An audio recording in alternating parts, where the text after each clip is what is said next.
India voice, आपकी सोच, आपकी आवाज। मैं माननीय मुख्यमंत्री जी से कहूंगा कि अपना वक्तव्य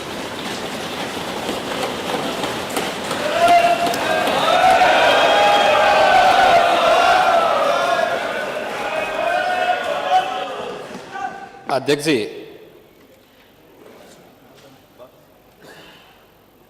विकसित भारत, विकसित उत्तर प्रदेश देश की सबसे बड़ी आबादी के विजन डॉक्यूमेंट पर पिछले 24 घंटे से अधिक समय से यह अनवरत चर्चा यहाँ पर चल रही है। मैं सबसे पहले आपका हृदय से धन्यवाद करता हूँ कि आपने इस महत्वपूर्ण चर्चा को देश की सबसे बड़ी आबादी के राज्य में, सबसे बड़ी असेंबली में इस चर्चा को यहाँ पर संकल्प पत्र के रूप में रखने के लिए इस सदन को तैयार किया। मैं आभारी हूं उन सभी माननीय सदस्यों का, सत्ता पक्ष के भी और विरोधी पक्ष के भी, जिन्होंने इस पूरी चर्चा में भाग लिया।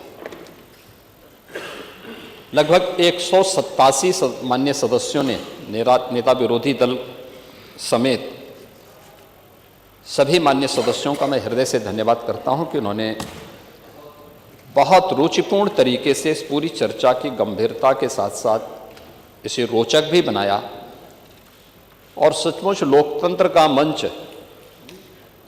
इसी गरिमापूर्ण तरीके से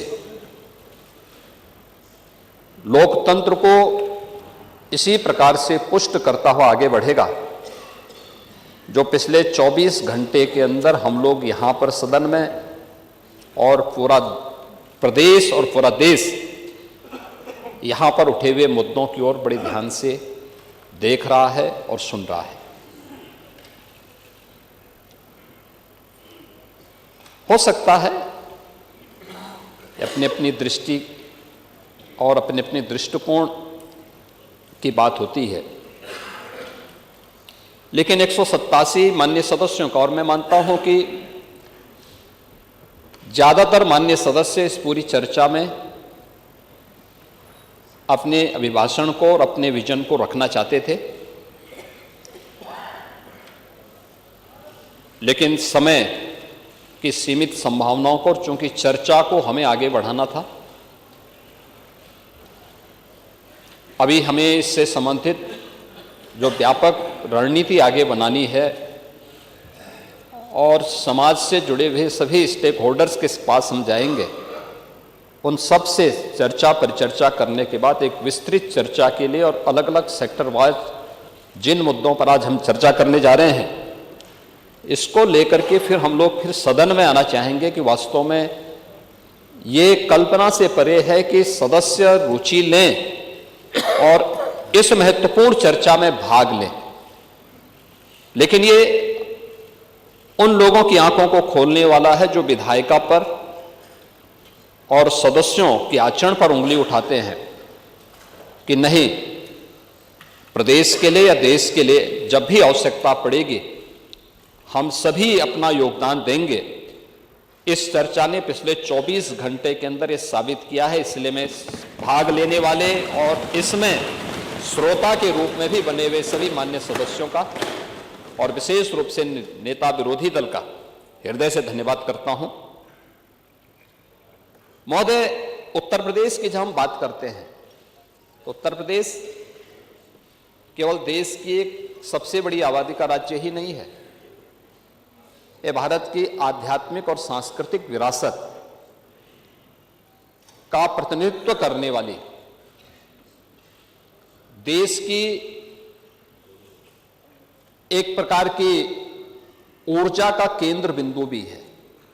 भारत की ऊर्जा का केंद्र बिंदु है जो भारत की आध्यात्मिक और सांस्कृतिक नेतृत्व को अपने यहां से प्राचीन काल से ही देता रहा है। और इसीलिए जब ग्लोबल इन्वेस्टर समिट में यहां लखनऊ में 2023 में उसके उद्घाटन समारोह को संबोधित करते हुए आदरणीय प्रधानमंत्री जी ने जो बातें यहां पर कही थी, उन्होंने इस बात को कहा था कि आज उत्तर प्रदेश एक आशा है, एक उम्मीद बन चुका है। भारत अगर आज दुनिया के लिए एक ब्राइट स्पॉट है तो यूपी भारत की ग्रोथ को ड्राइव करने वाला एक अहम नेतृत्व भी दे रहा है। ये आदरणीय प्रधानमंत्री जी के विचार थे जो उत्तर प्रदेश ने इस दौरान अपनी एक व्यापक कार्य योजना को लेकर के अपने कार्यक्रमों को आगे बढ़ाने का काम किया। और ये हम सबका सौभाग्य है कि देश अपनी आजादी के अमृतकाल में कल देश का स्वतंत्रता के 78 वर्ष पूरे होने जा रहे हैं। 78 वर्ष की इस यात्रा के आत्मावलोकन का एक अवसर पूरे देशवासियों को कल प्राप्त होगा। पूरा देश की आजादी के अमृत महोत्सव वर्ष में देश की भावनाओं के साथ, देश के नेतृत्व की भावनाओं के साथ जुड़ा था। और उस समय आदरणीय प्रधानमंत्री जी ने देशवासियों के सामने कुछ संकल्प लिए थे। जो संकल्प थे उन संकल्पों में जो महत्वपूर्ण संकल्प था 2047 तक भारत को एक विकसित भारत के रूप में स्थापित करना। हम सब इस बात को जानते हैं कि भारत विकसित तब बनेगा जब सभी राज्य इस दिशा में अपनी अपनी भूमिका का निर्वहन करेंगे। और अपनी भूमिका के इस निर्वहन करने की दिशा से पिछले 24 घंटे से अधिक समय से इस माननीय सदन में इस चर्चा का होना, ये विकसित भारत की इन संकल्पनाओं को ही आगे बढ़ाने का विजन है। दृष्टि जितनी होगी वह उतना ही बोलेगा। और उन स्थितियों में जब यहां पर हम चर्चा करेंगे तो मैं माननीय सदस्यों के द्वारा जो मुद्दे उठाए गए थे उन मुद्दों पर भी बोलने का प्रयास करूंगा। लेकिन मुख्य रूप से अगर हम देखेंगे कि यहां पे जो चर्चा हुई, मुझे बहुत अच्छा लगा क्योंकि मैं कई अवसर पर इस पूरी 24 घंटे की चर्चा का हिस्सा बना रहा हूं और मैंने इस बात को देखा है कि सभी माननीय सदस्य, वह सत्ता पक्ष के हों, विपक्ष के हों या अन्य जो भी माननीय सदस्य थे, सभी लोगों ने इस पूरी चर्चा में रुचि ली। कुछ सदस्यों ने रात भर जग करके भी इस चर्चा को और गंभीरता प्रदान की और इस पूरी चर्चा का भाग लेकर के इस पूरी चर्चा की ओर देश का ध्यान भी आकर्षित किया है। भारत विकसित होगा, क्या उत्तर प्रदेश को इस विकसित भारत में अपना योगदान नहीं देना चाहिए? क्या उत्तर प्रदेश विकसित नहीं होना चाहिए? देश की प्रति व्यक्ति आय अधिक हो, क्या उत्तर प्रदेश की प्रति व्यक्ति आय अधिक नहीं होनी चाहिए? देश में खुशहाली हो तो देश की सबसे बड़ी आबादी का नागरिक क्या उस खुशहाली का हिस्सा नहीं होना चाहिए? और इस दिशा से इस पूरे कार्यक्रम को हम लोगों ने दो भागों में बांटने का प्रयास किया है। एक 1947 से 2017 तक क्या हुआ, इन 75 वर्षों में, इन 70 वर्षों में हम लोगों ने क्या अचीव किए, और 2017 के बाद आज की जो यात्रा है अगले 30 वर्ष की, क्योंकि 1947 से लेकर 2047 तक की ये 100 वर्षों की जो यात्रा है, इन 100 वर्षों की इस यात्रा में हमने क्या खोया, क्या पाया है, इसका दृश्यावलोकन करने, उसका आत्मावलोकन करने का ये सबसे उचित समय है जो प्रधानमंत्री जी ने विजन डॉक्यूमेंट के रूप में देश के सामने प्रस्तुत किया था और उसी विजन डॉक्यूमेंट से अनुप्रेरित होकर के उत्तर प्रदेश आज इस विजन डॉक्यूमेंट की प्रारंभिक चर्चाओं को अपने यहां आगे बढ़ाने का काम कर रहा है। महोदय, 2017 के पहले मैं यहां पर सबसे पहले जो हमारे नेता प्रतिपक्ष तो काफी बुजुर्ग हैं, अनुभवी हैं, वे बोलने का प्रयास करते हैं, जब अपने स्वयं के विवेक से बोलते हैं तो सही बात बोलते हैं, लेकिन जब दूसरों के द्वारा संचालित होने लगते हैं तो फिर थोड़ा कभी कभी उनको मुर्गा भी याद आने लगता है। लेकिन अन्य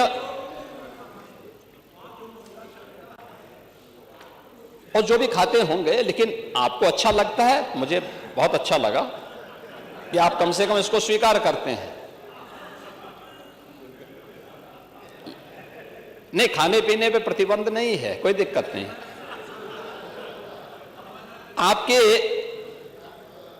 आपके विरोधी दल से जुड़े हुए कुछ मान्य सदस्यों के द्वारा भी यहां पे बहुत अच्छी बातें कही जा रही थी और कुछ कही जा रही थी, और मुझे उसी पे एक बात याद आई कि बड़ा हसीन है इनकी जवान का जादू, लगा के आग बहारों की बात करते हैं, जिन्होंने रात में चुन चुन करके बस्तियां लूटी वही नसीबों के मारों की बात करते हैं।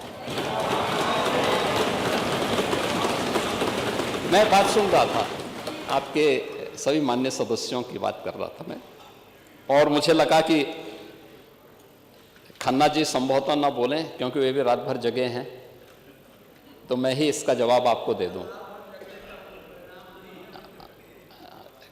इन परिणाम क्यों नहीं देंगे खन्ना जी? आप खन्ना जी से इतना अविश्वास मत करिए। आपकी नाराजगी खन्ना जी के लिए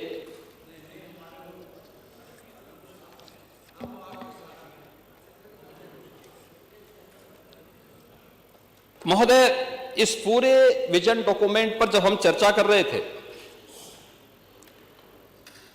तो मुझे दो तीन चीजें देखने को मिली।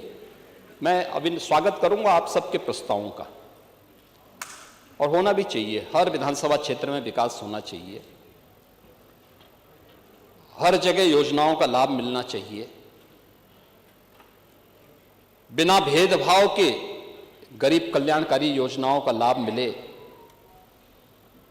क्योंकि समावेशी और समग्र विकास की अवधारणा ही विकसित उत्तर प्रदेश और विकसित भारत की संकल्पना को साकार कर सकता है।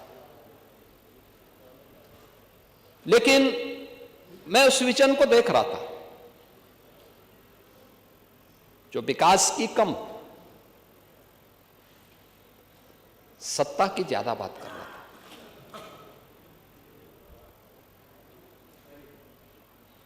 जो अपने स्वयं की बात कर रहा था। और मुझे आप लोगों की बातों से एक चीज लगी, जो लगी, जिसके बारे में चारवाक ने भी एक बात कही थी, यानी जो अपने तक केवल सीमित करता है, जिसके बारे में उन्होंने कहा था कि यावत जीवेत सुखम जीवेत ऋणम कृत्वा घृतम पिबेत भस्मीभूतस्य देहस्य पुनरागमन कुतः। और ये स्थिति आप लोगों की है,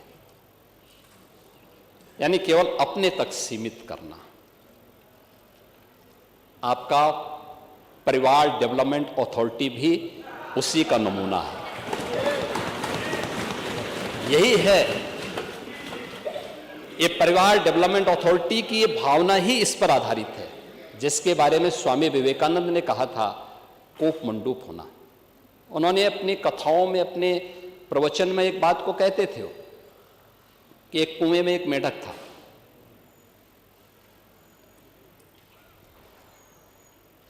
कुएं में पड़ा था, वहीं पैदा हुआ था, उसने दुनिया नहीं देखी थी, तो एक दिन बाहर का एक मेंढक दुर्भाग्य से वहां आ गया। तो उसने पूछा, कहां से आए हो? उसने कहा, मैं समुद्र से आया हूं। कहा, समुद्र कैसा है? उसने कहा, बहुत बड़ा है। कहा, कितना बड़ा? तो उसने छलांग लगाई, तो कुएं की तो छलांग सीमित ही होगी। उसने कहा, क्या इससे बड़ा? उसने कहा, इससे भी बड़ा। उसने एक और छलांग लगाई, कहा, इससे भी बड़ा? कहा, इससे भी बड़ा। कहा, तुम झूठ बोलते हो। और मुझे लगता है यही दृष्टि कूपमंडूप वाली आप लोगों की है। दुनिया आगे बढ़ रही है, एक प्रतिस्पर्धा चल रही है, लेकिन आप लोग अभी भी अपने परिवार तक सीमित होना चाहते हैं। और इसीलिए मैंने कहा ना, परिवार डेवलपमेंट अथॉरिटी का शिकार आप जब हो चुके हैं, प्रदेश को भी आप वहीं ले जाना चाहते हैं। क्या स्थिति थी 2017 के पहले? 2017 के पहले क्या नहीं है उत्तर प्रदेश में? क्या नहीं था? क्या नहीं था उत्तर प्रदेश में? खन्ना जी ने कल प्रातः संकल्प रखा था, तो उस समय उस संकल्प में उन्होंने कुछ बातें कही थी। कहां थे हम 1947 तक भी, 1950 में भी, 1960 में भी, और कैसे हम लगातार गिरावट की तरफ गए। ये डिटोरेशन, इसका कारण क्या था? 1990 के बाद क्या स्थिति थी? उसी पर मैं कुछ बात रखना चाहता हूं। महोदय की विशाल सामर्थ्य के बावजूद नीतिगत उदासीनता के कारण उत्तर प्रदेश लगातार पिछड़ता गया। और एक समय ऐसा भी आया जब 1980 के बाद की गिरावट ने 1990 के बाद विभत्स स्वरूप लिया, और उत्तर प्रदेश जो देश का सबसे समृद्ध राज्य था, वह देश का सबसे बीमारू राज्य हो गया। यही प्रदेश है। योजनाएं बनती थी, घोषणाएं होती थी, लेकिन उनमें न इच्छा शक्ति थी, न पारदर्शिता थी, न क्रियान्वयन का संकल्प ही था। बिजली, सड़क, जल, स्वास्थ्य जैसी मूलभूत सुविधाओं पर सरकार की उदासीनता, युवाओं को रोजगार नहीं, किसानों को राहत नहीं, और निवेशकों को भरोसा नहीं। अपराध और अराजकता का बोलबाला था। पलायन की पीड़ा, गरीबी और इलाज के अभाव में दम तोड़ते बच्चे, क्या ये सच नहीं? इंसेफ्लाइटिस से जो मौतें होती थी, डेंगू से जो मौतें होती थी, विभिन्न गंभीर बीमारियों से जो मौतें होती थी, ये सब क्या? सरकारी नौकरियों में भ्रष्टाचार, सरकारी योजनाओं में भेदभाव, भाई भतीजावाद कल्चर यहां हावी हो चुका था। और महोदय 2017 के बाद डबल इंजन की सरकार ने कानून का राज स्थापित, अपराध और अपराधी के प्रति जीरो टॉलरेंस, उद्योगों के लिए सुरक्षित वातावरण और निवेशकों का ड्रीम डेस्टिनेशन, जल थल नभ की बेहतरीन कनेक्टिविटी, एक्सप्रेसवे, एयरपोर्ट, मेट्रो से जुड़ा, किसानों के खातों में सीधे सहायता जाना, युवाओं के हाथों में कौशल और रोजगार, सरकारी नौकरी हो या लाभार्थी परक योजनाओं का क्रियान्वयन बिना भेदभाव और बिना तुष्टीकरण के, सबकी संतुष्टिकरण के। आदरणीय प्रधानमंत्री जी का मंत्र सबका साथ, सबका विकास, सबका विश्वास और सबका प्रयास, यह प्रदेश की दशा और दिशा दोनों को बदलने में एक निर्णायक भूमिका का निर्वहन की है। अब यूपी सुशासन से, अपने गुड गवर्नेंस से आज उत्तर प्रदेश की पहचान है। अब यूपी की पहचान बेहतर कानून व्यवस्था, शांति और स्थिरता के लिए है। अब यहां वेल्थ क्रिएटर्स के लिए नित्य नए अवसर बन रहे हैं। इंफ्रास्ट्रक्चर के साथ साथ यूपी में सरकारी सोच और अप्रोच में एक सार्थक बदलाव आया है, एक सार्थक बदलाव आया है। महोदय, मैं कुछ ध्यान आकर्षित करना चाहूंगा आप सबका। 1947 स्वतंत्र भारत में जो भारत की जो जीडीपी थी, उसकी हिस्सेदारी थी, स्वतंत्रता के समय भारत का जो वैश्विक वह 2% से भी कम रह गई थी। फिर भी जनसंख्या और ऐतिहासिक विरासत के बल पर भारत दुनिया की उस समय छठी सबसे बड़ी अर्थव्यवस्था थी 1947-1950 के पास। 1960 में भारत 10वें स्थान पर था। 1980 और 2014 के तक भारत 11वें स्थान पर गया और 2014 में देश का भाग्योदय होता है से नरेंद्र मोदी जी देश के प्रधानमंत्री बनते हैं। 2014 के बाद प्रधानमंत्री मोदी जी के विजन के अनुरूप भारत की जो यात्रा आगे बढ़ी, परिणाम था 2017 में भारत दुनिया की 7वीं बड़ी 11 से 7वें नंबर पर आया, 24 में 5वें स्थान पर आया और 25 में भारत विश्व की 4थी बड़ी अर्थव्यवस्था के रूप में स्थापित हुआ। विजन डॉक्यूमेंट और विजन का मतलब क्या होता है? यह है यात्रा। आपने छठी अर्थव्यवस्था को 11वें तक पहुंचा दिया था, 11वें स्थान पर भारत को पहुंचाया था और पिछले 11 वर्ष की यात्रा में 11वीं अर्थव्यवस्था का भारत आज दुनिया की 4थी बड़ी अर्थव्यवस्था के रूप में अपनी सामर्थ्य और अपनी शक्ति का परिचय दुनिया को करा रहा है। महोदय, अब उत्तर प्रदेश की भी आप देखें, 1947 से 2017 के बाद 17 तक जो स्थितियां थी उत्तर प्रदेश के अंदर, बीच के कुछ कालखंडों को छोड़ दें तो शेष समय क्या स्थिति थी? 1990 के दशक में औद्योगिक इकाइयों में तालाबंदी, निवेशक हतोत्साहित था, ऐतिहासिक नगर, उपजाऊ भूमि, नदियां और श्रमबल होने के बावजूद आर्थिक रफ्तार बहुत धीमी थी। आजादी के बाद 2016-17 तक उत्तर प्रदेश की जो नेशनल जीडीपी थी उसमें योगदान में लगातार गिरावट थी। कुल हम लोग 2016-17 में उत्तर प्रदेश की जो भागीदारी थी,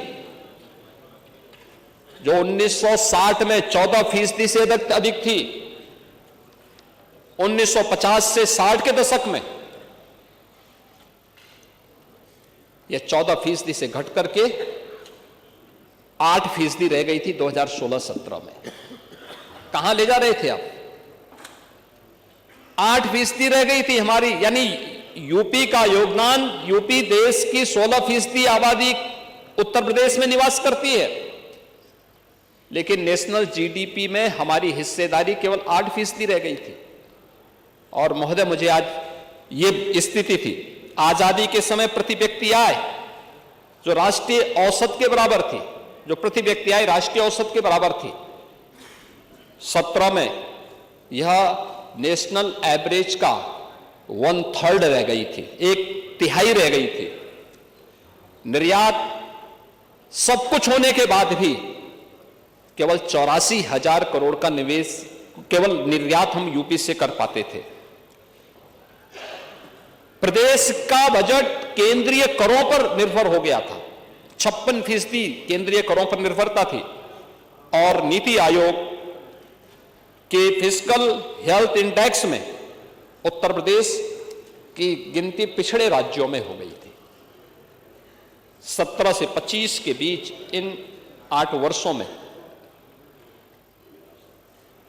उत्तर प्रदेश ने आज जो हमारी जीएसडीपी है, यह जीएसडीपी जो उत्तर प्रदेश की 16-17 में लगभग 13 लाख करोड़ की थी, आज यह बढ़कर के इस वित्तीय वर्ष के अंत तक यह बढ़कर के लगभग 35 लाख करोड़ तक पहुंचने जा रही है।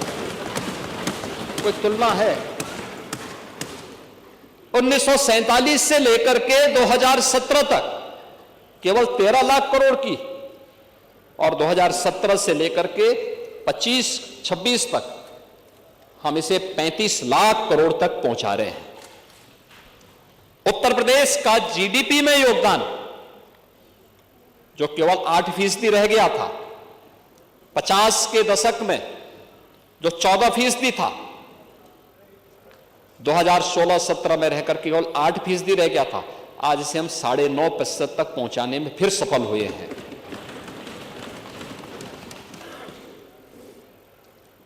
चार और पिछले उत्तर प्रदेश की विकास दर, कोविड जैसी महामारी, वैश्विक महामारी के बावजूद आर्थिक विकास दर उत्तर प्रदेश की आज नेशनल एवरेज से बेहतर स्थिति में चल रही है।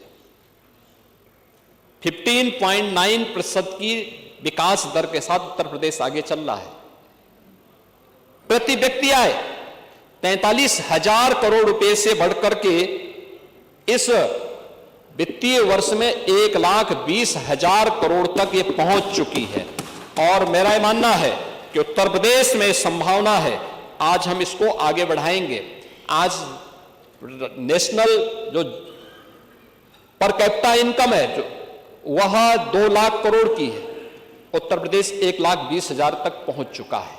और मेरा मानना है कि उत्तर प्रदेश में संभावना है, और इसीलिए जो हमारा एक्सपोर्ट था 84,000 करोड़ से बढ़कर के 1,86,000 करोड़ पार कर रहा है, और बजट 3-3.25 लाख करोड़ से बढ़कर के 8,08,000 करोड़ इस वर्ष हम लोगों ने प्रस्तुत किया है। केंद्रीय करों पर निर्भरता 56% से घटकर के 46% रह गई है। राज्य की हिस्सेदारी भी हर एक क्षेत्र में आगे बढ़ी है। स्टेट एक्साइज 52 यानी 12,000 से बढ़कर के यह 60,000 तक पहुंचने जा रही है। और नीति आयोग के फिजिकल हेल्थ इंडेक्स में 8.9 अंकों का सुधार हुआ है। प्रदेश फ्रंट रनर स्टेट का दर्जा प्रदेश को हासिल हुआ है, और पिछले 5 वर्षों में यूपी अब बीमारू नहीं, रेवेन्यू सरप्लस स्टेट के रूप में अपने आप को स्थापित कर रहा है। अब यूपी डिजिटल स्टेट के रूप में अपने आप को स्थापित कर रहा है। जो 2017-18 में 15 यानी 16-17 तक तो स्थिति बहुत खराब थी, लेकिन 16-17-18 में हमारा जो डिजिटल लेन देन केवल 122 करोड़ का था, आज बढ़कर के यह लगभग 1400 करोड़ तक पहुंच चुका है।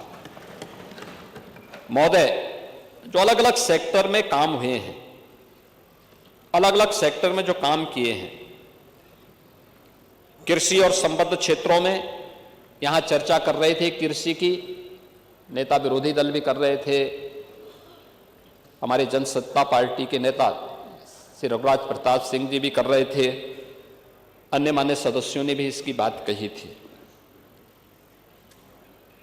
1947 से 2017 तक हमारे किसानों ने कठिन परिस्थितियों में पसीना बहाकर के अन्न उगाया, परंतु उत्पादकता की जो रफ्तार थी वो सीमित रही, लागत ज्यादा पड़ती थी। गेहूं, चावल, दलहन, इन सब में हमारा राष्ट्रीय योगदान बहुत थोड़े से था। सिंचाई की परियोजनाओं की आपने चर्चा की, उनकी रफ्तार बहुत धीमी थी। आप सरयू नहर राष्ट्रीय परियोजना की बात कर रहे थे। पांडे जी, ये सरयू नहर राष्ट्रीय परियोजना 1971 में बनी थी उस समय इसकी लागत थी 100 करोड़। इसका जो डीपीआर उस समय बना था वो 100 करोड़ का बना था। लेकिन योजना जो समय पे नहीं बनती है, ईमानदारी से उसका क्रियान्वयन नहीं होता है, तो जब 2021 में डबल इंजन की भारतीय जनता पार्टी की सरकार ने इसे पूरा किया, तब तक इसकी लागत बढ़कर के हो चुकी 10,000 करोड़। कौन लोग दोषी हैं 1971 में बनी हुई परियोजना को समय पे क्रियान्वयन न करने के? इस सरयू नहर राष्ट्रीय परियोजना प्रधानमंत्री मोदी जी के विजन के परिणाम स्वरूप प्रधानमंत्री कृषि सिंचाई योजना के कारण यह योजना बन पाई और इसके कारण 14 लाख हेक्टेयर लैंड को अतिरिक्त सिंचाई की सुविधा प्राप्त हुई है। ऐसे ही अन्य अर्जुन सहायक परियोजना हो, बाण सागर की परियोजना हो, ये सभी परियोजनाएं ऐसी थी जो पिछली सरकारों के विजन के अभाव के कारण और कोई विजन डॉक्यूमेंट न होने के कारण आधी अधूरी पड़ी हुई थी। प्रधानमंत्री मोदी जी ने 2014 में आने के बाद इन सभी का क्रियान्वयन उस रूप में किया। सिंचाई परियोजनाओं की धीमी विस्तार, आधुनिक तकनीक, मार्केट से लिंक करने का कोई प्रावधान नहीं और सीधे वित्तीय सहायता किसान के अकाउंट में नहीं। पशुपालन, डेयरी और मत्स्य के क्षेत्र में योजनाबद्ध निवेश का अभाव, कृषि आधारित उद्योग सीमित क्षमता से ही चल रहे थे। लेकिन 2017 के बाद पिछले 8 वर्षों में जो कुछ भी आया है आपके सामने, पिछले 3 वर्षों में कृषि और संबद्ध क्षेत्र में विकास दर प्रदेश में 14% से अधिक था। यह डबल डिजिट में गया है। आपके समय में सिंगल डिजिट में कृषि की विकास दर थी। और याद रखना, यह भी राष्ट्रीय औसत से एक बेहतर स्थिति में है।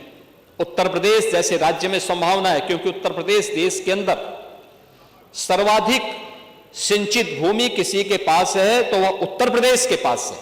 सबसे उर्वरा भूमि किसी के पास है तो उत्तर प्रदेश के पास है। खेती में नई तकनीक के समावेश, अच्छी क्वालिटी के बीज और खाद की पर्याप्त उपलब्धता के फलस्वरूप जो प्रदेश का खाद्यान्न उत्पादन में राष्ट्रीय योगदान आज बढ़कर के हमारा जो राष्ट्रीय पहले सीमित जो स्थिति थी, आज वो बढ़कर के लगभग 21% खाद्यान्न उत्पादन अकेले उत्तर प्रदेश कर रहा है पूरे देश के लिए। जबकि देश के अंदर जो कृषि योग्य भूमि है, उत्तर प्रदेश के पास उसका शेयर केवल 10% है। जनसंख्या 16% है, लेकिन खाद्यान्न उत्पादन उत्तर प्रदेश से, क्योंकि प्रकृति और परमात्मा की जो असीम कृपा है, उस असीम कृपा का परिणाम हमारे अन्नदाता किसानों के परिश्रम और पिछले 8 वर्ष के अंदर किए गए प्रयास का परिणाम है कि आज उत्तर प्रदेश का इसमें योगदान देश के अंदर 21% तक पहुंचा है। 2024-25 में गेहूं उत्पादन 414.39 लाख मीट्रिक टन, जो राष्ट्रीय योगदान यानी देश के अंदर कुल गेहूं उत्पादन में 35% से अधिक है, जो देश में नंबर 1 पर है। गेहूं उत्पादन में 30 कुंटल प्रति हेक्टेयर से बढ़ाकर के आज ये 40 कुंटल को पार कर चुका है।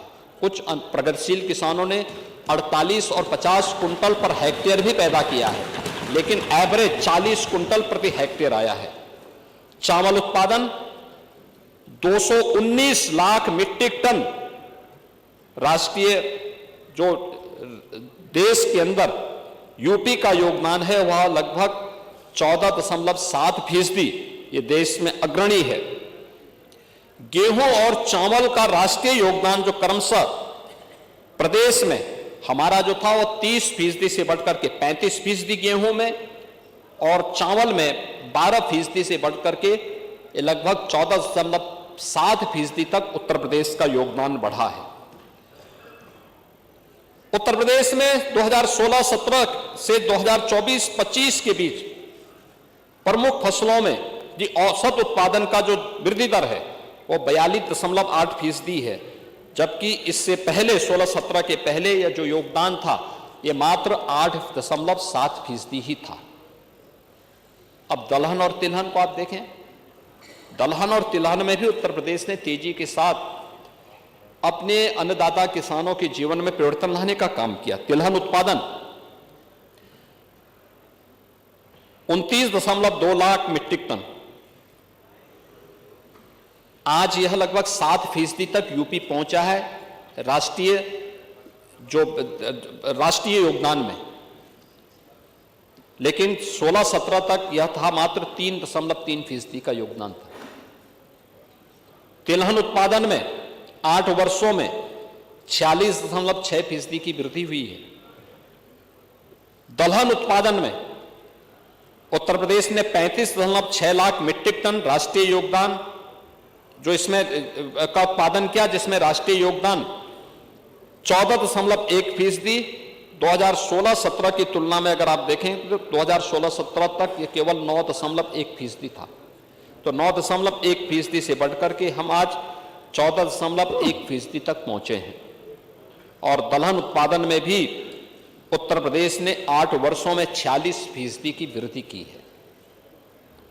गन्ना और चीनी उद्योग के बारे में, गन्ना उत्पादन आज 2453.5 लाख मीट्रिक टन, यानी अगर राष्ट्रीय योगदान में हम देखेंगे तो देश के अंदर कुल गन्ना उत्पादन का 55% उत्तर प्रदेश उत्पादन कर रहा है। देश में नंबर 1 पर आज के दिन पर उत्तर प्रदेश है।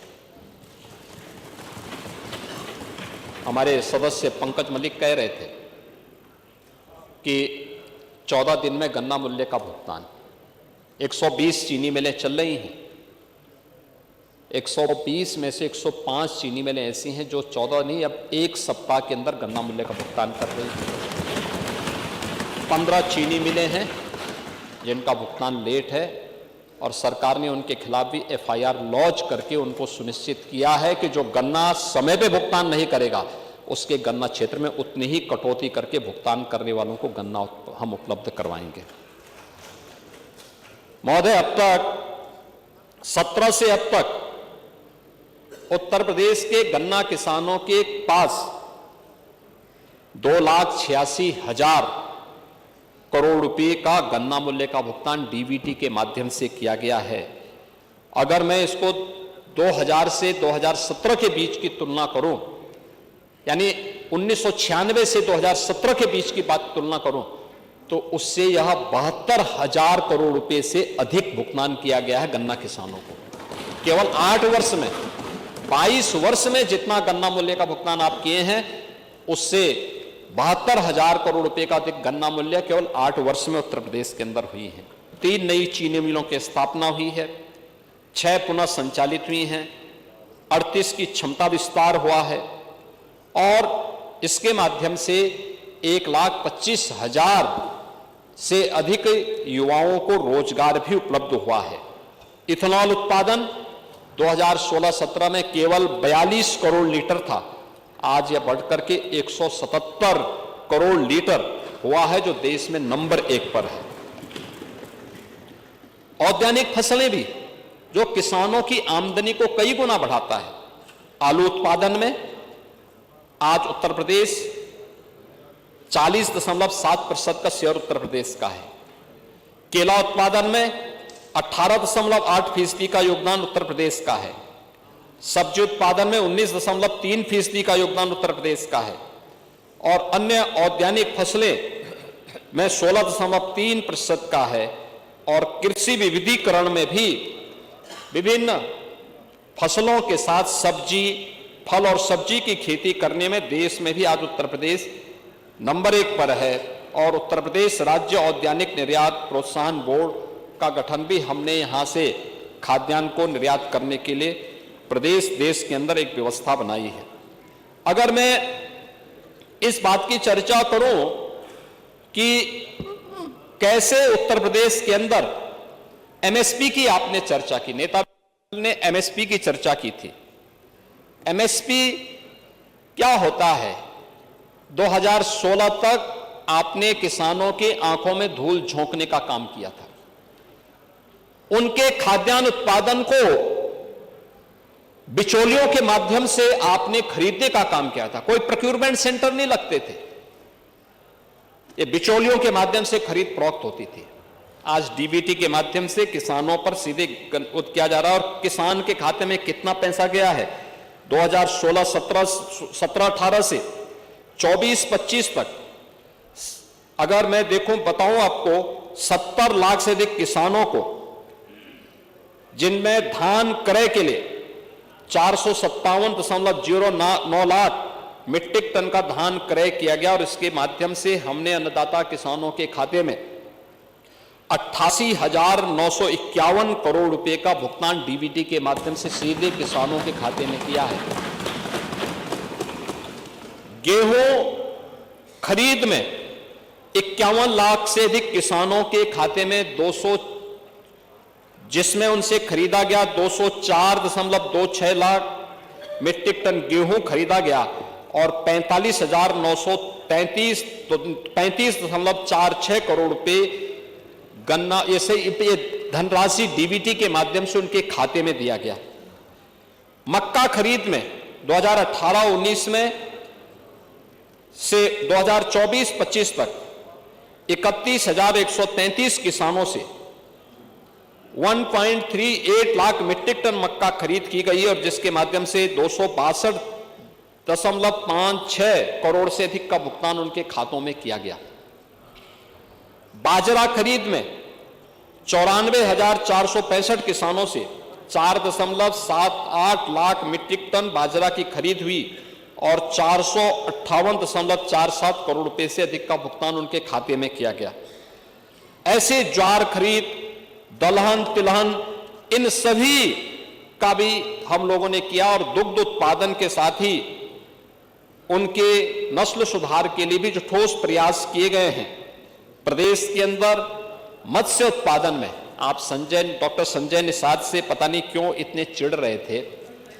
नहीं, आप चिढ़ रहे थे, मैं जानता हूं कि डॉक्टर संजय निषाद से आपकी चिढ़ मैं समझ नहीं पाया क्यों इतने चिढ़ गए। बार बार मेरे क्षेत्र में आ जाते हैं, यानी आप अपने क्षेत्र में भी उनको नहीं घुसने देते।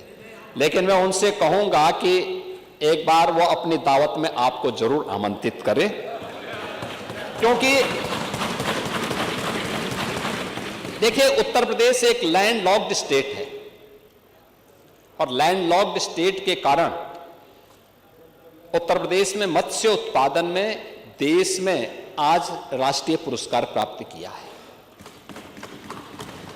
जो पैसा पहले यहां पर हम बाहर से मछली मंगा करके यहां के किसान या यहां का जो मत्स्य पालक उससे वंचित रहता था, आज वो पैसा यहां के मत्स्य पालकों को प्राप्त हो रहा है और उसका लाभ यहाँ के किसानों को यहाँ के मत्स्य पालकों को ही प्राप्त हो रहा है। और यह कार्य पिछले 8 वर्ष में इसको दोगुने से अधिक बढ़ाने में सफलता प्राप्त की है। पीएम किसान सम्मान निधि, इसके माध्यम से 2,86,00,000 किसानों को 90,000 करोड़ रुपए डीबीटी के माध्यम से उनके अकाउंट में गया है। पांडे जी, सीधे किसान के खाते में जा रहा है, लघु और सीमांत किसानों के। पीएम कुसुम योजना के अंतर्गत सोलर पैनल 1 लाख से अधिक सोलर पैनल किसानों को सीधे दिए गए हैं। 17 से अब तक 31 सिंचाई परियोजनाएं पूर्ण हुई हैं, जिनके माध्यम से 23 लाख हेक्टेयर लैंड को अतिरिक्त सिंचाई की सुविधा उपलब्ध हुई है। और लखनऊ में भारत रत्न पूर्व प्रधानमंत्री चौधरी चरण सिंह जी के नाम पर सीड पार्क उन्नत बीज किसान को मिल सके, इसके लिए बनाने की कार्रवाई प्रारंभ हुई है। और साथ साथ पहली बार हुआ है सिंचाई की क्षमता भी बढ़ाई गई है और 15 लाख से अधिक निजी नलकूप लगाने वाले अन्नदाता किसानों को फ्री में बिजली यानी फ्री में बिजली देने का काम भी सरकार ने किया है। पांडे जी, आप लोग तो अरे आ रहे आपके पास भी आ रहे हैं, घबराओ मत। आप लोगों का जो है, मैं देख रहा था कि आप लोग जब गौ माता के साथ भी धोखा दे सकते हैं तो किसको नहीं धोखा देंगे आप? और यही तो करते थे। जो गौ माता को धोखा दे देगा, गाय का दूध तो पीते थे, गाय को सड़कों पे छोड़ देते थे, कसाईयों के हवाले करा देते थे। यही होता था ना, बोचड़ खाने के हवाले करा देते थे। और ये डबल इंजन की भाजपा की एनडीए की सरकार है। 7,727 निराश्रित गौ आश्रय स्थल में आज 16,35,000 गोवंश रखा गया है। मुख्यमंत्री सहभागिता योजना के माध्यम से 2,46,426 गोवंश पशुपालकों को दिया गया है और प्रत्येक गोवंश का 1,500 रुपए हर महीने ये सरकार उन पशुपालकों को उपलब्ध करवा रही है, 50 रुपए प्रतिदिन के हिसाब से। और नंदनी कृषक समृद्धि योजना में डेयरी और दुग्ध उत्पादन हेतु 50% का योगदान भी दे रही है। आपने गाय का दूध पिया, लेकिन गाय के दूध को कहीं भी आपने उसके प्रति एक कृतज्ञता ज्ञापित कर सकेंगे? आपको तो गौ माता का ही श्राप ले डूबेगा।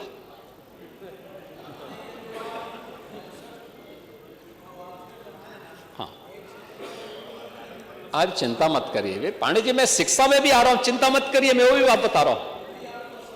नहीं, ये श्राप तो आपको लग पाएगा, और इसलिए 27 में आने का सपना मत देखिए। इसलिए मत देखिए क्योंकि ये सरकार अपने आध्यात्मिक विरासत और प्रतीकों का भी सम्मान करती है और अत्याधुनिक विकास पे भी ध्यान देती है। ये सपना आपका सपना ही रहेगा। मुझे, आपका नाम माता प्रसाद पांडे है, लेकिन मैं पंडित श्यामनारायण पांडे की एक पंक्तियों को मैं पढ़ूंगा आपके सामने। उन्होंने कहा था, यूपी की जो विरासत है ना, यूपी की विरासत पर हर व्यक्ति नहीं बैठ सकता है, हर व्यक्ति नहीं आ सकता है। और उन्होंने कहा था कि ये महाकाल का आसन है, इस पर न किसी का शासन है। नित सिसक रहा कमलासन है, यह सिंहासन सिंहासन है। 23 कभी नहीं जाते थे। व्यवस्था की गई कि स्कूल में भेजो, स्कूल जाए, और उन शिक्षकों ने अपनी मेहनत से भी काम किया जिन्होंने 1,36,000 विद्यालयों को ऑपरेशन कायाकल्प के साथ जोड़ा। यह भी आखिर उन्हीं शिक्षकों के परिश्रम का परिणाम है। उन्हीं के द्वारा जो वहां पर लोगों को मार्गदर्शन किया गया, लोगों को लीड किया गया, स्थानीय नागरिकों को, परिणाम है उन्होंने बेहतर स्थिति में इसको आगे बढ़ाया। लेकिन पीडीए पाठशाला के नाम पे आप क्या पढ़ा रहे हैं? क्या बच्चों को पढ़ा रहे हैं? यही तो आपके संस्कार है। यानी जब सरदेव बाबू कल्याण सिंह जी प्रदेश के मुख्यमंत्री थे, उन्होंने नकल अध्यादेश लेके आए थे, नकल को प्रतिबंध लगाया था कि प्रदेश का युवा अच्छा होगा। आप आए, आपने कहा कि नहीं, नकल तो हमारा जन्म सिद्ध अधिकार है। पहचान का संकट खड़ा कर दिया था यूपी के नौजवानों के सामने। सरदेव बाबू कल्याण सिंह जी के समय में जब यहां पर पाठ्यक्रम का हिस्सा बनाया गया था कि नहीं, गौ से गमला भी होगा और गौ से गणेश भी पढ़ा दो, तो आपने कह दिया नहीं, गौ से गणेश नहीं होगा, ये तो सांप्रदायिक हैं। यानी भगवान को भी आपने सांप्रदायिक बना दिया। आपने कहा गौ से गधा सबसे अच्छा होगा। ये आप पढ़ा रहे थे, ये समाजवादी पार्टी कर रही थी, ये तो स्थिति थी आपकी, ये आप यही कर रहे थे। पांडे जी देखिए, आप लोग यही करते थे जी। और मैं इसीलिए कह रहा हूं, सोच का फर्क है। ये सोच सोच का फर्क है। यह मत पढ़ाइए, अपनी राजनीतिक विकृति और इस विकृत सोच का शिकार उन मासूम बच्चों को मत बनाइए। आप तो मौन थे जब वो बच्चे इंसेफ्लाइटिस के शिकार होते थे। कौन लोग जिम्मेदार हैं? 50,000 बच्चों की मौत हुई है 40 वर्षों में, और इन 40 वर्षों में 4 बार समाजवादी पार्टी की सरकार थी। 4 बार समाजवादी पार्टी की सरकार थी। कौन लोग इसके लिए जिम्मेदार हैं? तब नहीं बोले थे। और मरने वाले बच्चे कौन थे? ये अनुसूचित जाति, अल्पसंख्यक और अति पिछड़ी जाति के बच्चे थे। आपका सिद्धार्थनगर जनपद भी आता है उसी में। आपको यह भी परेशानी है कि मेडिकल कॉलेज क्यों बनाए जा रहे हैं? पांडे जी, अरे मेडिकल कॉलेज पूरा व्यवस्था की जा रही है। अरे आप कभी डिप्टी सीएम को घुमाइए तो घर में भोजन भी पवा दीजिए इसी बहाने, लेकिन आप लेके नहीं जाएंगे उनको। आप तो उनके साथ अब दुश्मनी रखना चाहेंगे।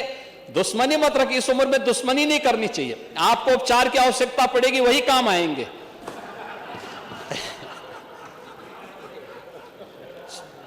सुपर स्पेशलिटी की सुविधा वही दे पाएंगे। और पता नहीं, उन्होंने 3 दिन से पांडे जी का स्वास्थ्य खराब है, कुछ दवा वगैरह भेजनी चाहिए। तो माता बाबा कहते हैं उनको, जरा सम्मान के साथ माता बाबा कहते हैं। तो माता बाबा हैं पांडे जी, बहुत वरिष्ठ हैं और उस रूप में उनका सम्मान भी है, होना भी चाहिए। और उनका बहुत अच्छा मार्गदर्शन भी सदन को प्राप्त होता है। बहुत शालीनता के साथ अपनी बात को कहते हैं, लेकिन ये चीजें नहीं आनी चाहिए।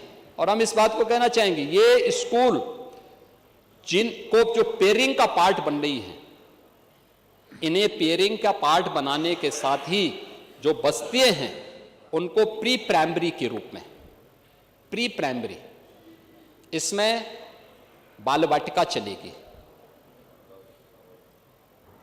उन छोटे बच्चों के लिए। 3 वर्ष से लेके 3 से 4 क्लासेज हम वहां पे उन बच्चों के लिए चलाएंगे, जिसमें उनके लिए हम नर्सरी की, LKG, UKG और फर्स्ट में उनको वहां पे प्रवेश की सुविधा देंगे, उनके लिए यूनिफॉर्म देंगे, उनके लिए एक नई स्कीम हम लेके आ रहे हैं।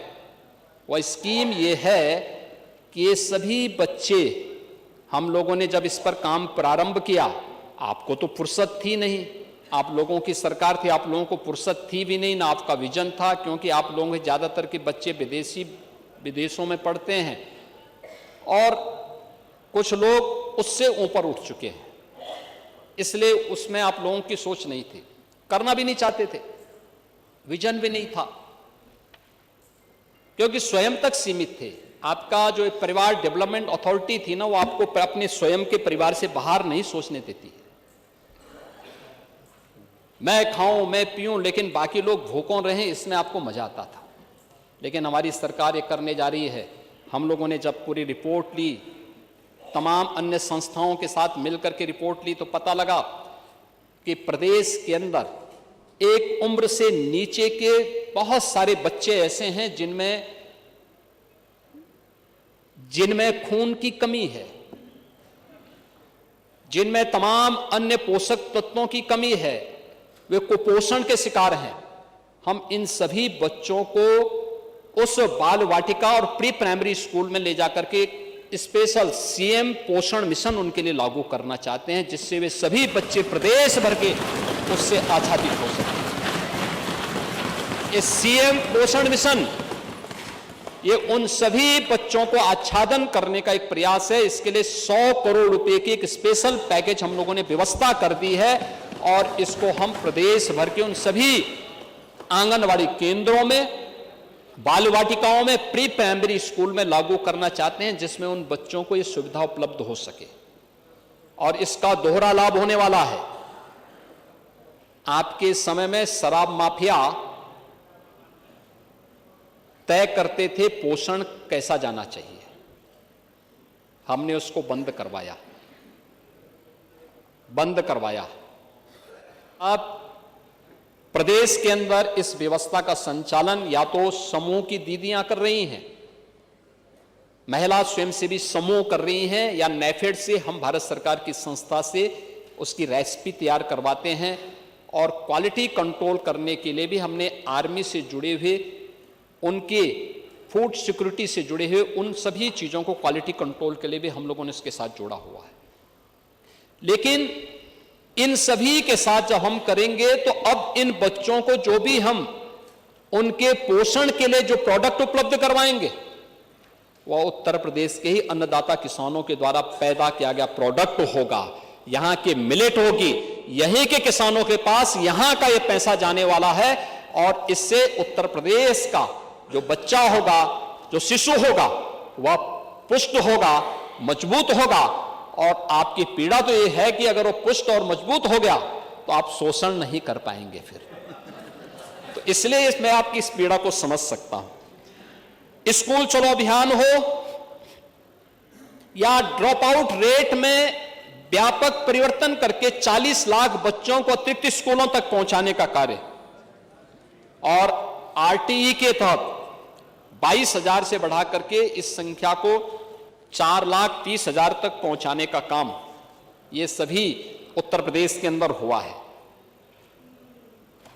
प्रदेश के अंदर प्रोजेक्ट अलंकार यानी ऑपरेशन कायाकल्प, ये बेसिक शिक्षा परिषद का था, और प्रोजेक्ट अलंकार है माध्यमिक शिक्षा का।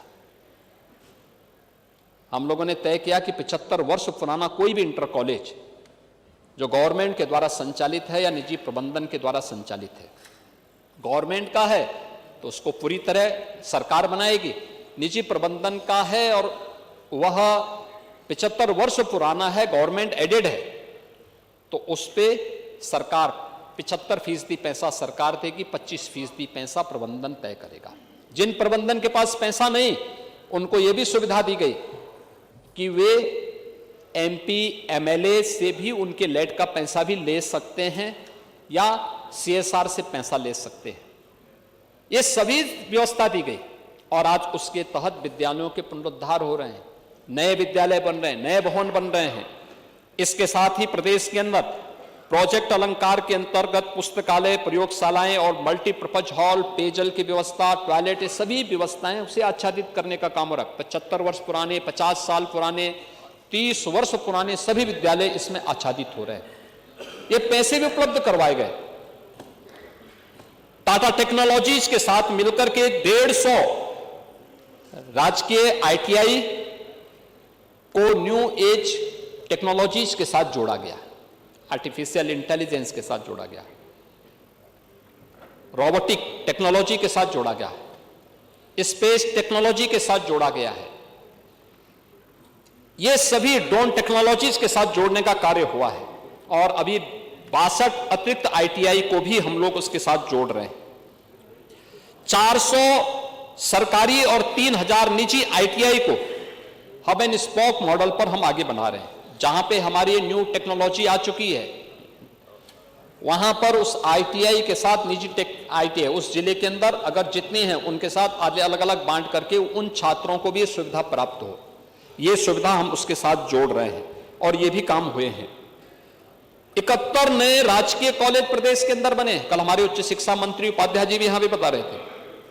आज प्रदेश के अंदर 24 राज्य विश्वविद्यालय हैं और 49 निजी विश्वविद्यालय। हर मंडल में एक विश्वविद्यालय की स्थापना हो चुकी है। हर मंडल में एक विश्वविद्यालय, मुरादाबाद में भी, सहारनपुर में भी, अलीगढ़ में भी, देवीपाटन मंडल में भी, आजमगढ़ मंडल में भी। आजमगढ़ आपको बार बार चुनाव जिताता रहा लेकिन कभी विश्वविद्यालय नहीं बना पाए क्योंकि शिक्षा से तो आपका बैर है। मिर्जापुर मंडल में भी ये सब बन चुके हैं, सारे विश्वविद्यालय संचालित भी हो चुके हैं, हो रहे हैं। और यही नहीं, नेक के मूल्यांकन में 95 से 118 ये व्यवस्था हुई है और एनआईआरएफ में 67 संस्थान को एक रैंकिंग प्राप्त हुई है। और स्वामी विवेकानंद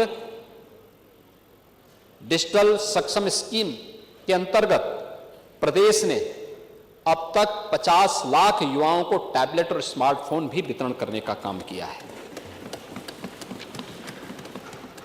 आप बेरोजगारी की बात कर रहे थे महोदय। बेरोजगारी सरकारी भर्तियों में 2017 के पहले की क्या स्थिति थी?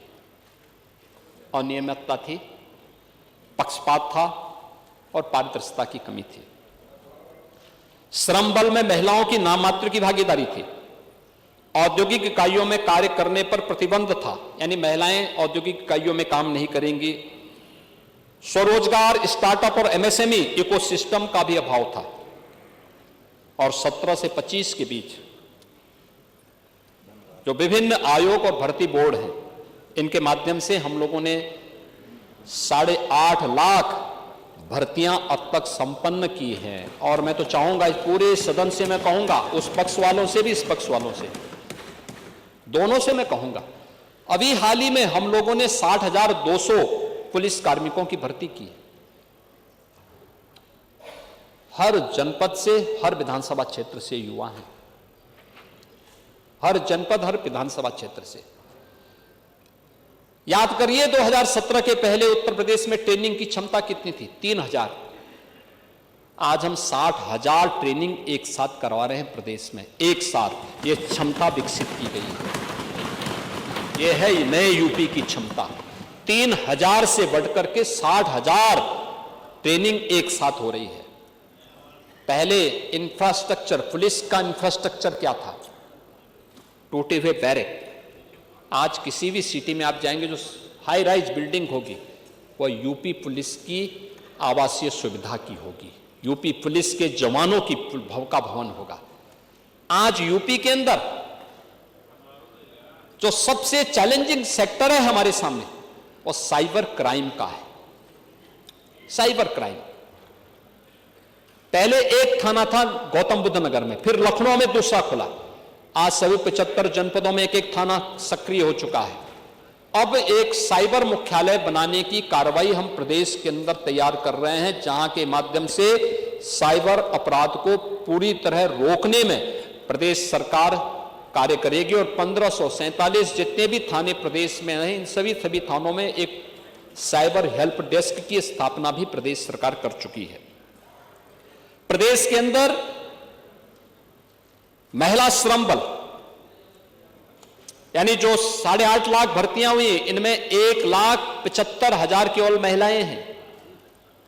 महिला श्रम बल 17 के पहले इनकी भागीदारी 13.5% थी। आप लोग तो वैसे भी घोषित रूप से महिला विरोधी है। देख सपाई बिटिया घबराई, आपके लिए तो पहले से ही ये चीजें जो है। 2017 के पहले महिलाओं की भागीदारी 13.5% थी। आज ये 24 में बढ़कर के 35% हुई है। 35% हुई है। 40,000 महिला वीसी सखी के रूप में काम कर रही। उसी गांव की बेटी, उसी गांव की बहू उस गांव के अंदर बैंकिंग की सुविधा का काम कर रही है। ग्राम सचिवालय के माध्यम से उन्हें जोड़ा गया है। बेरोजगारी की दर जो आपके समय में 19% थी, आज घट करके वह 3% रह गई है। 3%। सीएम युवा के रूप में एक नई स्कीम हम लेकर के आए, सीएम युवा उद्यमी स्कीम। कोई भी यूपी का युवा, इसमें भी कोई पिक एंड चूज नहीं है। ये लोग आरोप करते हैं साहब हिंदू मुस्लिम का भेदभाव कर रहे हैं। हिंदू मुस्लिम का कोई भेदभाव नहीं है। आकर के चलने को तैयार है। और सीएम युवा उद्यमी स्कीम में भी हम लोगों ने यही लागू की है। ये स्कीम उनकी ट्रेनिंग कराना, पहले स्क्रीनिंग जो सरकार के द्वारा थोड़ा सा पुशअप किया गया, परिणाम क्या था? आज उत्तर प्रदेश में 1,65,00,000 से अधिक युवाओं को उन सभी सेक्टर्स में काम करने का अवसर प्राप्त हुआ। 7,200 स्टार्टअप और 50 इनक्यूबेटर सक्रिय रूप से आज उत्तर प्रदेश के अंदर काम कर रहे हैं। और प्रदेश ने को उन सभी सेक्टर्स में काम करने का अवसर प्राप्त हुआ। 7,200 स्टार्टअप और 50 इनक्यूबेटर सक्रिय रूप से आज उत्तर प्रदेश के अंदर काम कर रहे हैं। और प्रदेश ने इस दिशा में जो कार्य किए हैं, यह एक बेहतर सुविधा को उत्तर प्रदेश के अंदर आगे बढ़ाता है। स्वास्थ्य के क्षेत्र में भी उत्तर प्रदेश ने एक लंबी छलांग लगाई। मैं कल सुन रहा था, हमारे इस तरफ इस ओर के ही माननीय सदस्य बोल रहे थे कि आज़ादी के समय केवल 2 मेडिकल कॉलेज थे।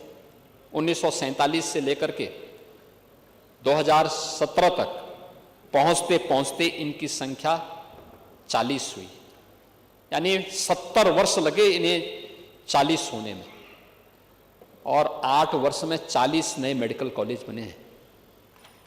इनकी संख्या अब 80 से ज्यादा हो गई। 2 एम्स बने हैं, एक गोरखपुर और दूसरा रायबरेली। 15 यानी एमएमआर 201 था, 1947 से 17 के बीच।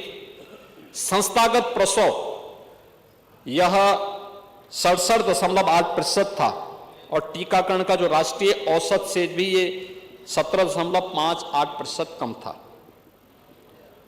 प्रदेश के 27 से 28 जनपद ऐसे थे जो इंसेफ्लाइटिस से, एक्यूट इंसेफ्लाइटिस से या जापानी इंसेफ्लाइटिस से पूरी तरह प्रभावित थे। और महोदय, आज प्रदेश के अंदर सरकारी मेडिकल कॉलेजेस में जो सीटें हुई हैं 5250 ये सरकारी मेडिकल कॉलेज में, और निजी मेडिकल कॉलेज में यह 6550 पीपीपी मोड पर संचालित 350 सीट्स ये एमबीबीएस में आज प्रदेश के अंदर हुई हैं। 31 नर्सिंग कॉलेजेज भी प्रदेश के अंदर संचालित हुए हैं। आयुष्मान कार्ड आपके समय में नहीं था, आपका विजन भी नहीं था, क्योंकि गरीब आपके एजेंडे का हिस्सा कभी नहीं रहा, कभी नहीं रहा।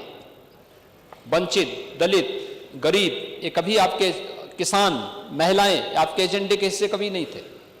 लेकिन इस सरकार ने, डबल इंजन की सरकार ने, प्रधानमंत्री मोदी जी के विजन ने आज भारत के हर गरीब के हाथ में 5 लाख रुपए की हर वर्ष स्वास्थ्य बीमा का एक कवर दिया है, और 70 वर्ष के हर व्यक्ति को यह सुविधा उपलब्ध करवा दी कि वह जाकर के अपना कार्ड बना ले, उपचार करा ले, कोई पूछेगा नहीं। और यह उत्तर प्रदेश में आज हम लोगों ने 5 करोड़ 34 लाख गोल्डन कार्ड जारी किए हैं। संस्थागत प्रसव जो आपके समय में केवल 67.8% था, जो बढ़कर के 96.10% हुआ है। एमएमआर जो 201 यानी 201 था, आज वह घट करके 141 हुआ है, और आईएमआर ये 43 से घट करके 37 हुआ है। इंसेफ्लाइटिस से होने वाली मौतें 99% उस पर कंट्रोल हो गया है, पूरी तरह समाप्त हो गया है। और टीकाकरण भी अब बढ़कर के यह 99.31% रह गया है, हो गया है। और टीबी उन्मूलन की दिशा में जो अभियान चल रहा है, यह आज अच्छी दिशा में चल रहा है, जिसमें अब तक 7191 ग्राम पंचायतें पूरी तरह ट्यूबरक्लोसिस से मुक्त हो चुकी हैं। महोदय, शहरी इंफ्रास्ट्रक्चर के लिए 1947 से 2017 के बीच में अव्यवस्थित और इसका विस्तार था। शहरी निकाय संख्या और बजट आबादी की मांग के अनुरूप नहीं थी। शहरी बुनियादी सुविधाएं अधूरा, कवरेज और असंतुलित विकास था। 17 से 25 के बीच हमने 117 नए नगर निकाय बनाए हैं, 123 का विस्तार किया है, 17 स्मार्ट सिटी को बनाया है। और इस बार के बजट में हमारी सरकार ने तय किया कि हर जिला मुख्यालय से जुड़े हुए नगर निकाय को स्मार्ट सिटी की तर्ज पर हम विकसित करने का काम करेंगे। राष्ट्रीय राजधानी क्षेत्र में एक सुनियोजित शहरीकरण के विकास को लेकर के लखनऊ और उससे जुड़े हुए 7 जनपदों को लेकर के SCR, state capital region, Varanasi और बिंदु क्षेत्र को लेकर के एक इकोनॉमिक रीजनल डेवलपमेंट प्लान, ये अंतिम चरणों में हमारा वहां पे चल रहा है। अमृत 1 के अंतर्गत ये भारत सरकार के सहयोग से 10,273 करोड़ रुपए की 328 परियोजनाओं में को लागू किया गया था, जिसमें 9,21,000 जल कनेक्शन उपलब्ध करवाए गए थे, 8,77,000 सीवर कनेक्शन उपलब्ध कराए गए थे और 423 एकड़ हरित क्षेत्र भी बढ़ाया गया था। अमृत 2 के अंतर्गत 15,629 करोड़ रुपए की लागत से 539 परियोजनाओं के माध्यम से 43 लाख जल कनेक्शन, 5 लाख सीवर कनेक्शन ये इसके माध्यम से प्रस्तावित किए गए हैं, जिन पर कार्य चल रहा है। प्रदेश के अंदर ओडीएफ के लक्ष्य को प्राप्त किया गया है, आकांक्षी नगर योजना लागू की गई है और सीएम नगर सृजन योजना के अंतर्गत आज प्रदेश के अंदर इस दिशा में बेहतरीन प्रयास किए जा रहे हैं, जो प्रदेश की व्यवस्था को और अच्छा बनाने की दिशा में काम कर रहे हैं। ग्रामीण विकास और पंचायती व्यवस्था में भी गांव से समृद्धि की दिशा में एक नए कदम बढ़ाए हैं। बुनियादी 1947 से 17 के बीच में एक बुनियादी सुविधाओं का अभाव था, कनेक्टिविटी नहीं थी। घर, बिजली, सड़क, पेयजल जैसी बुनियादी सुविधाओं का व्यापक अभाव था। पंचायतों में संसाधन और क्षमताओं की कमी थी। और 17 से 25 के बीच में सबसे पहले हर गरीब के सिर को ढकने के लिए एक छत, 56,80,000 परिवारों को एक एक पक्का मकान उपलब्ध करवाया गया है, जिसमें प्रधानमंत्री आवास योजना और मुख्यमंत्री आवास योजना के माध्यम से इन कार्यों को आगे बढ़ाया गया है।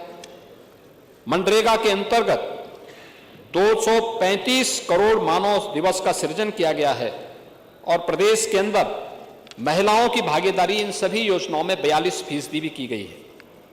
इसके अलावा रोजगार और आजीविका के लिए भी 98 लाख से अधिक परिवारों को एसएचजी से 2,510 उचित मूल्य की दुकानें एसएचजी के माध्यम से प्रदेश के अंदर संचालित हैं। ग्रामीण क्षेत्र में 165 विकासखंड मुख्यालयों को 2 लेन की सड़कों से जोड़ा गया। 1,385 किलोमीटर की सड़कें निर्मित की गई और इसके साथ ही प्रदेश के अंदर ग्रामीण क्षेत्र के अंदर 25,000 किलोमीटर की एक बेहतरीन नेटवर्किंग भी इन सड़कों को करने का कार्य किया गया और जल संरक्षण के लिए अमृत सरोवर, हर ग्राम पंचायत में अमृत सरोवर के निर्माण के कार्यक्रम को आगे बढ़ाया गया। प्रदेश के अंदर ग्राम सचिवालय हर गांव में गांव के लोगों को गांव के अंदर ये सुविधाएं प्राप्त हो, यह भी उपलब्ध कराया गया है और किसी भी आपदा से निपटने के लिए आपदा मित्र भी आज गांव के अंदर तैनात किए जा रहे हैं। महोदय, गरीबी उन्मूलन और सामाजिक सुरक्षा के लिए भी अगर आप देखेंगे 47 से 17 के बीच असमान पहुंच और सीमित कवरेज था। कल्याणकारी योजनाओं का लाभ पात्र लोगों को नहीं प्राप्त होता था, लेकिन 17 से 25 के बीच में जो नियोजित प्रयास हुए, आज नीति आयोग भी इस बात को स्वीकार करता है कि 6 करोड़ लोग उत्तर प्रदेश के अंदर गरीबी रेखा से उभरे हैं और जीरो पॉवर्टी अभियान के तहत सरकार एक बड़े कार्यक्रम को आगे बढ़ाने जा रही है। 1,06,00,000 परिवार उत्तर प्रदेश के अंदर आज के दिन पे ऐसे हैं जिन्हें सरकार 12,000 रुपए सालाना पेंशन की सुविधा से निराश्रित महिला, वृद्धावस्था पेंशन और दिव्यांगजन पेंशन के साथ जोड़ने का काम कर रही है। तो फिलहाल इस बुलेटिन में इतना ही। देश दुनिया की तमाम खबरों की जानकारी के लिए बने रहें हमारे साथ। नमस्कार।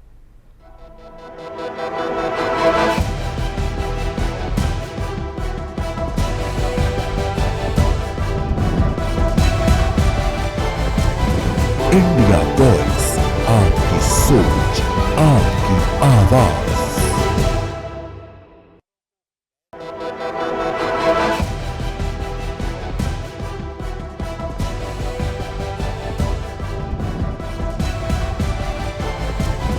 इंडिया वॉइस, आपकी सोच, आपकी आवाज।